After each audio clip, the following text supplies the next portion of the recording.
بارگاہ رسالت میں درود شریف کا نذرانہ پیش کیے۔ اللہم صلی علی سیدنا مولانا محمد مبارک وسلم۔ کلمہ شریف کا ذکر کیجیے، لا الہ الا اللہ محمد رسول اللہ صلی اللہ تعالی علیہ وسلم۔ آج میں نے خطبہ مسنونہ کے بعد صحیح بخاری شریف اور صحیح مسلم شریف کی ایک حدیث تلاوت کی ہے۔ ایک مشہور صحابی سیدنا عقبہ بن عامر سے مروی ہے، وہ کہتے ہیں کہ رسول اللہ صلی اللہ علیہ وسلم نے فرمایا، انی لارا حوضی الآن، میں اس وقت اپنے حوض کو دیکھ رہا ہوں، میں اس وقت اپنے حوض کو دیکھ رہا ہوں۔ وَأُوتِيتُ مَفَاتِيحَ خَزَائِنَ الْأَرْضِ، اور مجھے زمین کے خزانوں کی کنجیاں اللہ نے عطا فرمائی۔ صحیح بخاری اور صحیح مسلم کی اس حدیث سے یہ بات واضح ہوتی ہے کہ اللہ کے رسول سید اعظم صلی اللہ علیہ وسلم وہ دیکھتے ہیں جو اور نہیں دیکھتے۔ حوض کوثر کیا ہے، جس کا قرآن میں بھی ذکر ہے، انا اعطیناک الکوثر۔ اس کی ایک تفسیر یہ بھی کی گئی ہے کہ اے محبوب، ہم نے آپ کو حوض کوثر عطا فرمایا۔ وہ ایک حوض ہوگا جسے اپنے یہاں عام زبانوں میں جھیل یا تالاب وغیرہ کہتے ہیں۔ قیامت کے دن وہ ایک حوض ہوگا جس کا پانی اللہ تعالیٰ اپنے محبوب صلی اللہ علیہ وسلم کے غلاموں کو پلوائے گا۔ حضور کے دست کرم سے وہ پانی پینے کو ملے گا۔ حدیثوں میں ہے کہ حوض کوثر کے جو پیالے ہوں گے پانی پینے کے، وہ آسمان کے تاروں سے زیادہ خوبصورت ہوں گے اور آسمان کے تاروں سے گنتی میں زیادہ ہوں گے۔ اتنے پیالے ہوں گے۔ اس پانی کی یہ خصوصیت ہوگی کہ میدان محشر کی تپش میں اس پریشان کن عالم میں جس کو اللہ تعالیٰ اپنے محبوب کے صدقے میں عطا فرمائے گا، وہ پورے قیامت کے دن پھر پیاسا نہیں ہوگا۔ ایک پیالہ اس کے لیے کافی ہو جائے گا۔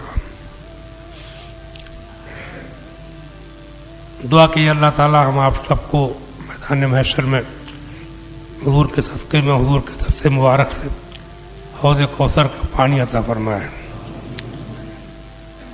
اعلیٰ حضرت مولانا احمد رضا خان بریلوی رحمۃ اللہ علیہ نے جو نماز کے بعد پڑھنے کی دعا لکھی ہے، اس میں ایک شعر یہ بھی ہے، یا الہی جب زبانیں باہر آئیں پیاس سے، یا الہی جب زبانیں باہر آئیں پیاس سے، صاحب کوثر شہ جود و عطا کا ساتھ ہو۔ حضور نے فرمایا کہ میں اپنے حوض کوثر کو اس وقت دیکھ رہا ہوں۔ سمجھا؟ آپ ممبر پر کھڑے ہو کر آپ نے یہ فرمایا۔ ان جو چیز قیامت کے دن پیش کی جائے گی، اس کو حضور دنیا میں اپنی مسجد کے ممبر سے ملاحظہ فرما رہے ہیں۔ تو بات بالکل واضح ہے اور صاف ہے کہ حضور کی شان اوروں کی طرح نہیں ہے، بلکہ اللہ کے محبوب وہ سب کچھ دیکھتے ہیں کہ جو اوروں کو نہیں نظر آتا، اور غیب کی باتوں پر بھی آپ کی نظر رہتی ہے۔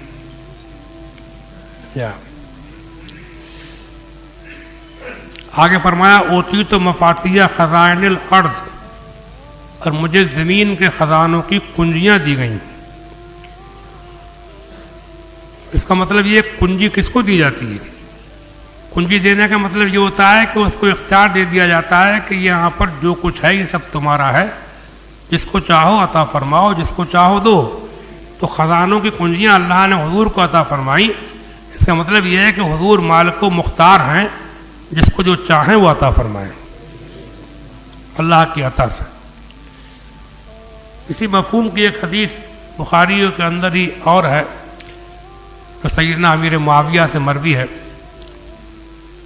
ان معاویہ قال قال رسول اللہ صلی اللہ تعالی علیہ وسلم من یرید اللہ بہ خیرا یفقہہ فی الدین وانما انا قاسم واللہ یؤتی۔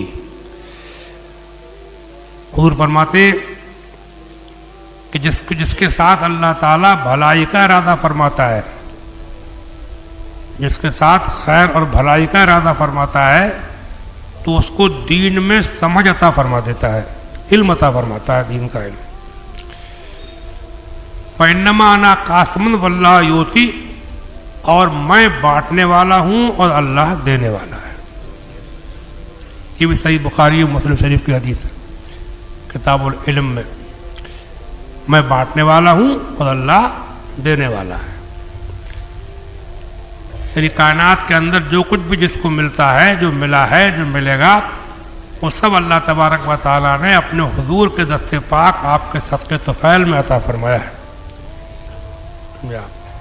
مالک کونین ہیں، وہ پاس کچھ رکھتے نہیں، دو جہاں کی نعمتیں ہیں ان کے خالی ہاتھ میں۔ تو اچھا، یہاں پر اس حدیث میں ایک بات یہ بھی قابل غور ہے کہ دوسری حدیث جو میں نے پڑھی بخاری شریف کی، یہ حضرت امیر معاویہ سے مروی ہے۔ امیر معاویہ کون ہے؟ صحابی رسول ہیں۔ ان کے بارے میں کچھ لوگ بدزبانی کرتے ہیں اور ناشائستہ الفاظ استعمال کرتے ہیں، لیکن اہل سنت والجماعت کا عقیدہ یہی ہے کہ ہر صحابی کی تعظیم کرنا چاہیے۔ اگر ان میں سے کسی سے کوئی چوک ہوئی ہے، کوئی بھول ہوئی ہے، کوئی لغزش ہوئی ہے، تو وہ لغزشوں کو پکڑنے کا، ان کی غلطیوں کا مواخذہ کرنے کا ہمیں حق نہیں ہے۔ حضور کے صحابی ہیں، اللہ جانے، اس کا رسول جانے۔ ہمارا کام تو یہ، ہم سے حضور نے فرمایا کہ میرے تمام صحابہ ستاروں کی مانند ہیں، جس کی پیروی کرو گے ہدایت پا جاؤ گے۔ تو ہمیں کسی بھی صحابی کی شان میں گستاخی سے پیش نہیں آنا چاہیے۔ اب یہی دیکھیے آپ کہ یہ امیر معاویہ سے مروی حدیث بخاری میں ہے۔ امیر معاویہ صحابی ہیں، حدیث جو حضور سے بیان کی جاتی تھی وہ صحابہ بیان کرتے تھے۔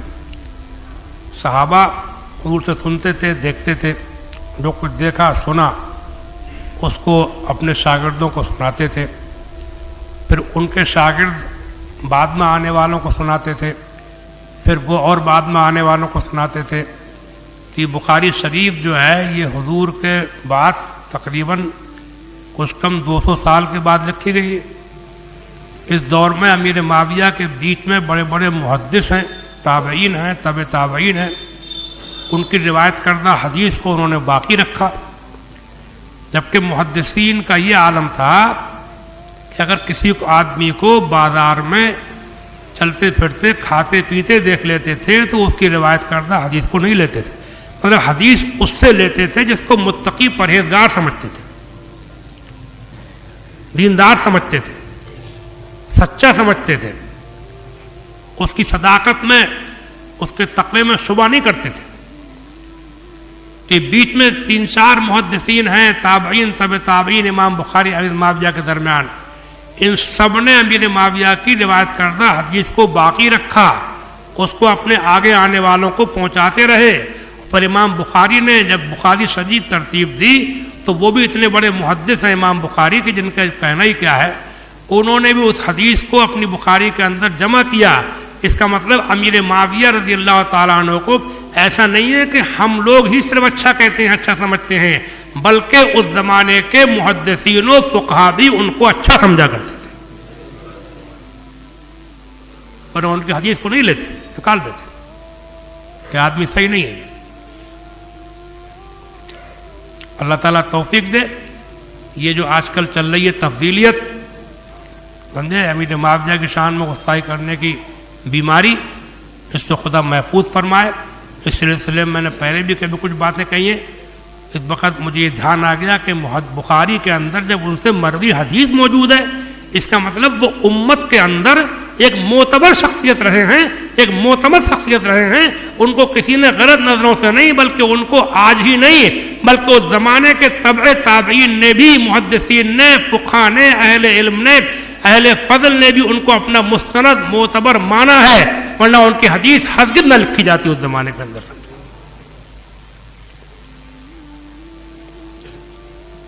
رہا ان کا یہ معاملہ کہ حضرت علی رضی اللہ تعالیٰ عنہ سے ان کی جو جنگیں وغیرہ ہوئی ہیں تو وہ ان کے آپسی معاملات ہیں اور ان میں ہم کو دلچسپی نہیں لینا چاہیے. میں نے بتایا ہے ایک آدھ مرتبہ یہ کہ بڑوں میں کوئی بات ہو تو اس میں چھوٹوں کو مداخلت نہیں کرنا چاہیے. جیسے ماں باپ میں اگر جھگڑا ہوتا ہو, ماں باپ اگر لڑتے ہوں تو اولاد اگر ماں کو برا کہے گی تب بھی گنہگار ہوگی, باپ کو برا کہے گی تب بھی گنہگار ہوگی. اس کے تو ماں باپ ہے نا, سمجھے آپ. ایسے ہی بزرگوں کے معاملے میں کبھی کبھی بزرگوں میں اختلاف ہوئے ہیں, صحابہ میں اختلاف ہوئے ہیں اور بھی ہوئے ہیں, سمجھے آپ, اولیاء کرام میں بھی ہوئے ہیں. تو ان میں ہمارا طریقہ یہی رہا ہے سنت کا کہ ہم سب کی بارگاہ میں باادب رہیں. ہاں اس میں کوئی شک نہیں ہے کہ حضرت مولا علی مشکل کشا رضی اللہ تعالیٰ عنہ سے ان کا کوئی مقابلہ نہیں ہے. حضرت علی کی شان بہت بڑی ہے, بہت بڑی ہے, بہت بڑی ہے. امیر معاویہ کا ان سے کوئی تقابل نہیں ہے, لیکن صرف صحابی ہونے کی وجہ سے ہم ان کو برا نہیں کہہ سکتے, صحابی ہیں حضور کے دنیا.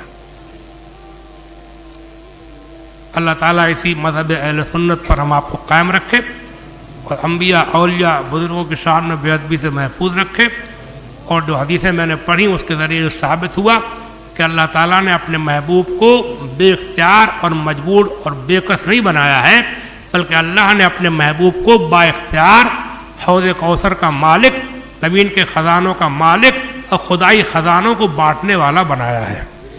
رب ہے موتی, یہ ہے قاسم, دیتا وہ ہے, دلاتے یہ ہیں. اس کی بخشش, ان کا صدقہ, رزق اس کا ہے, کھلاتے یہ ہیں. السلام علیکم ورحمۃ اللہ وبرکاتہ. سنت ہے.